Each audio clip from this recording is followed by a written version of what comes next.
It's very odd, really, to be in the role of a so-called Zen master or a Zen teacher, because I'm certainly not master of anything, nor do I have anything to teach, so we can all go home. I've been doing a daily practice of meditation now for 40 years this year. Why?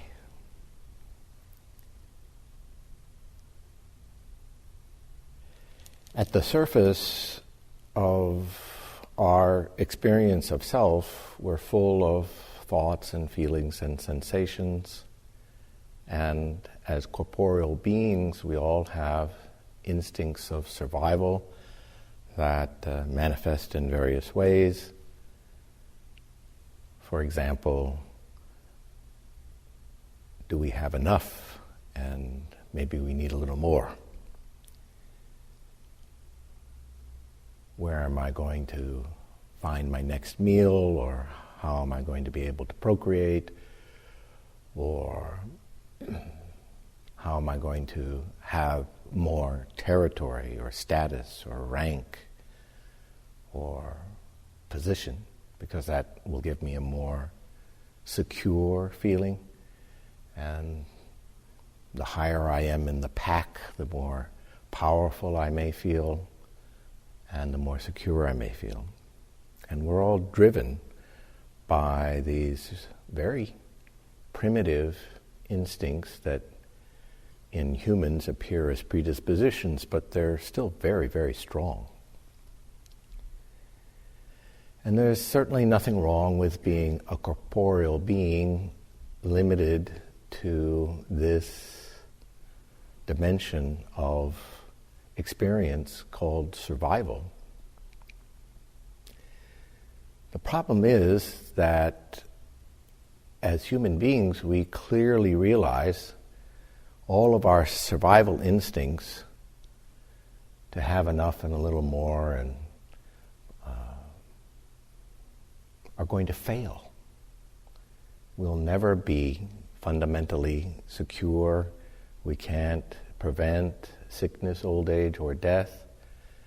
And when the historical Buddha realized this, he came to a vow of, well, what is this about? And can we transcend our predispositions and instincts of survival, which sometimes appear as a predatory snake or a predatory wolf, or a very clever fox, or a very protective mama bear. But ultimately, however predatory or how much ever rank we have, or however protection we're involved in, we realize that we're not going to survive. And this drives us to reach for something beyond our corporeal identity and our sense of a personal, separated ego. So, to answer my own question, why do I sit at least twice a day? I sit to drop in my mind's eye beneath all this surface water, troubled water, of thoughts, feelings, and sensations, and desires, and fantasies, and attachments, and the need to get ahead, and my trials and tribulations, my worries and my concerns, and touch through meditation just being sit, breathe, and listen, to become aware of the deeper waters of our own reality. if you start to explore on the cushion or with some other discipline your own deep nature, you'll discover that it's boundless and is not limited to rank or position or gender or age or even our species identity. And when we touch this deeper water or allow ourselves to be touched by this deeper water through our own awareness of our own beingness or our soulfulness, we feel restored and loving. If I don't meditate, I'm grumpy. And I'm caught in my own egoistic desires and attachments, and I get caught again by my own trials and tribulations of wanting to be secure, or wanting to get ahead, or wanting to have enough, or wanting to have more. And if I'm limited to that realm, I can really cause a lot of harm, especially if there's been in one's history some deprivation or abuse. It actually activates this primitive side of our corporeal being and our instincts of survival even stronger, and we can become quite predatory. So, sitting every day, if I can touch this deeper water, and I do actually have a history, early history of abuse in my family of origin, so I can sit way beyond the stimulation that comes from that and get to very deep waters that are still, dark, pure, quiet, rich, heavy, and have no bottom. It's like exploring an ocean that has no bottom. And that's weird because you think everything has to have a bottom or a beginning. But our very being has no bottom. And when I get deep enough to that dark, still dark, bottomless water, I don't have to go very far into that to feel completely calm, temporarily restored, and from that peace of mind, able to be caring towards myself and towards others and towards my life, and make the most use of this temporary existence effectively, compassionately. So I meditate every day.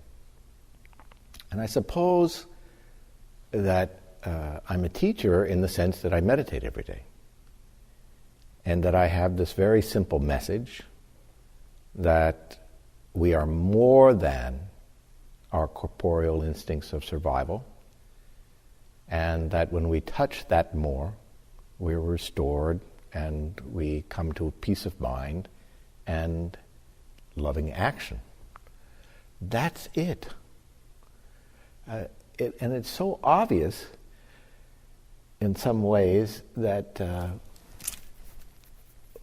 why would we, how could I be called a master or a teacher because I know something that you don't know? But I think everybody in here already knows this. Or if you're hearing it, even if you're hearing it for the first time, you're probably going, that sounds right. I knew that. Right. So you're all Zen masters. And the trick, I suppose, is to actualize it. To make these very simple truths realized or actualized. And that comes with practice. So I sit every day. And I do, what is it now, about 6 week-long retreats every year. And with 6 week-long retreats every year and 2 hours of meditation every day, I stay sane. And I don't bite your head off or swallow you whole. And I think that's a good thing.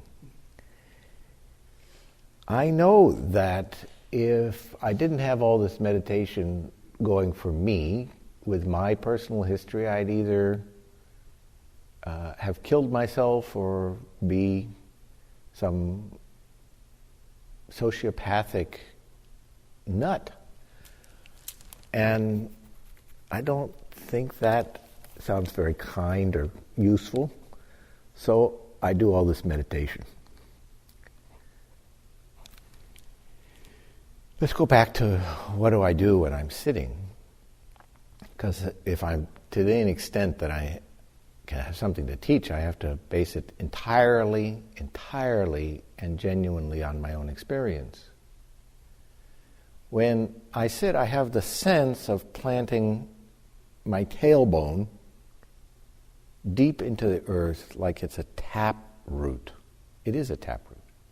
And whether I'm sitting in a chair or I'm sitting on the ground, or even if I'm sitting many stories up, I'm still using my tailbone and my posture of an erect spine to plant myself in the earth. And there's something, of course I'm an earthling, so we're all earthlings, but we don't often feel seamless with the earth. The historical Buddha was asked by Mara, who is the mythological aspect of Buddhism that might be comparable to the devil or temptation, said, "Why can't I move you? Why can't I move you? I've tempted you with great riches. I've tempted you with fires of hell. I've tried to get you to move with armies. I've tried to get you to move with pleasure. I can't get you to move. And can you explain that?" And he touched the ground. Touched the ground. The earth is my witness. In other words, by bearing witness to the very earth itself, he sits and feels a part of the earth. You sit, you can feel a part seamless with the earth, have an awareness that your body is not separate from the whole planet. And there's deep, deep, deep soil down there. Switching metaphors from an ocean, think of it as deep, dark, rich, fertile soil. And when I take a sit, I'm dipping my own taproot into that soil. It has an infinite depth. So it's completely restorative and always nurturing, always loving, always accepting, always feeding. The earth doesn't discriminate whatsoever. Doesn't matter what awful things I've done in the day. If I sit, I can connect to the rich Mother Earth. So I do that and allow myself to be fed and restored and loved.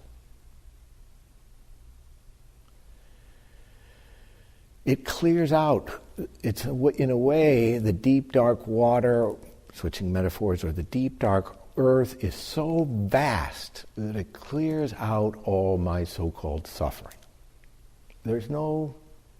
My suffering becomes so little compared to this connection.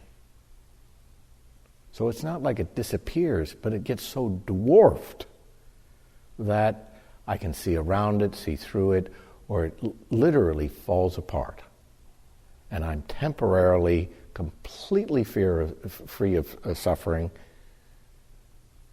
And that's a great blessing, not just to me, but to everybody who knows me. So because I'm less grumpy and I'm less likely to bite your head off, which is a good thing. I'm less likely to be possessed by my own demons.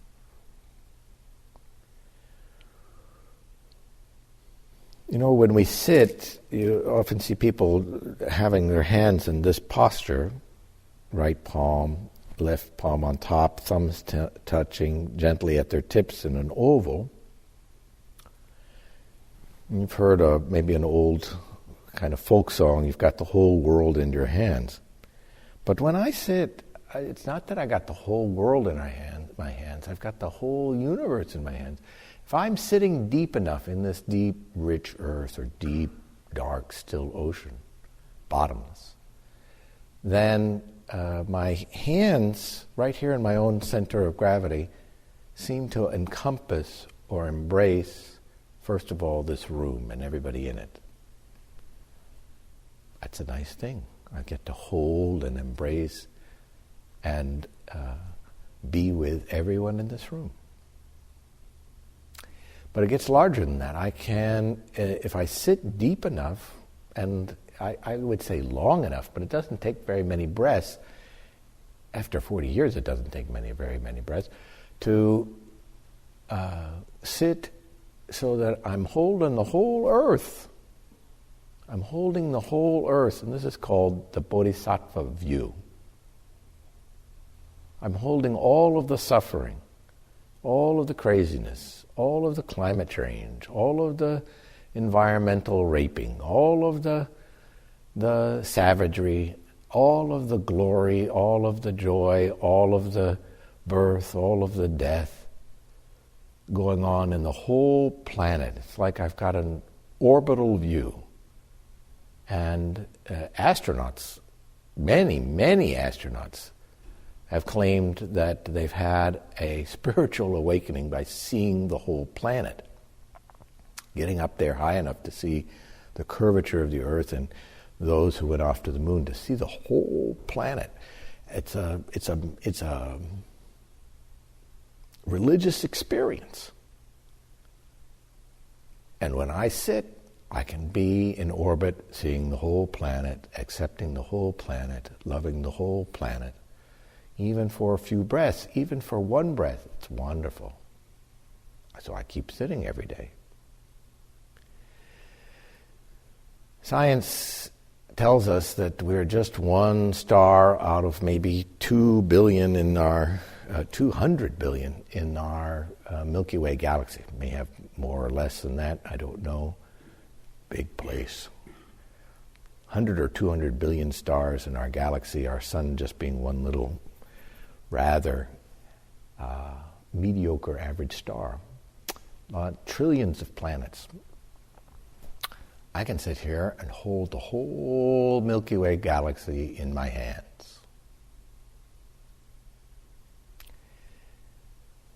And within the visible universe, there's 100 billion galaxies, each with 100 billion to a trillion stars, each with trillions and trillions of planets. And at the highest view of my mind's eye, I can hold the whole universe, this bubble of a universe, in my hands. This is called the view of the Tathagata, one of the names of the Buddha. Do I stay there? Nope. Could I stay there? I don't think so. I don't even think it's useful. Zen Master Rinzai in the 9th century said, I have no such clarity, I have no such dependence on such clarity, I don't stay in such clarity. What did he mean by that? It means that he washes the dishes and mows the lawn and folds the laundry and makes love with his spouse and goes to work. But if I can touch that depth and that spaciousness and that loving embrace from time to time, even for one breath each day, not only am I less grumpy, I'm nicer to be around, and I approach my daily, ordinary life differently,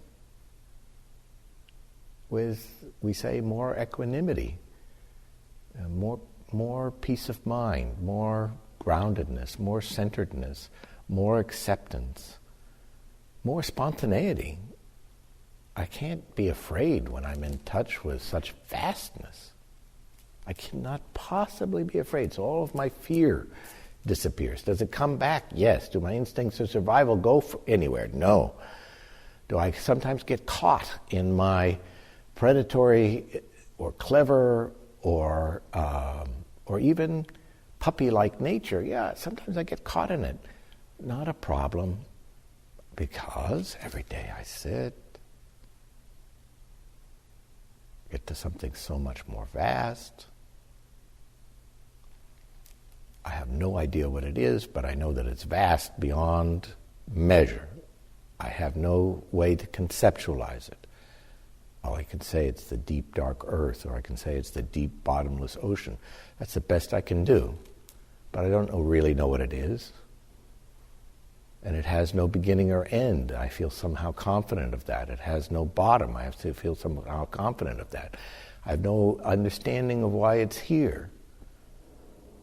But here we are, all a part of it. And there's something restorative in bearing witness to it. And what comes from it is a daily action that is more likely to be loving action. And that proves to be useful.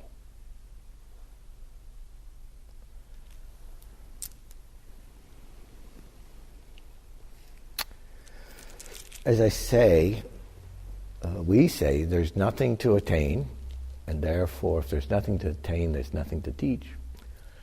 And I've exhausted everything I could possibly teach and repeated myself several times. But if you want me to repeat myself some more, you can ask some questions.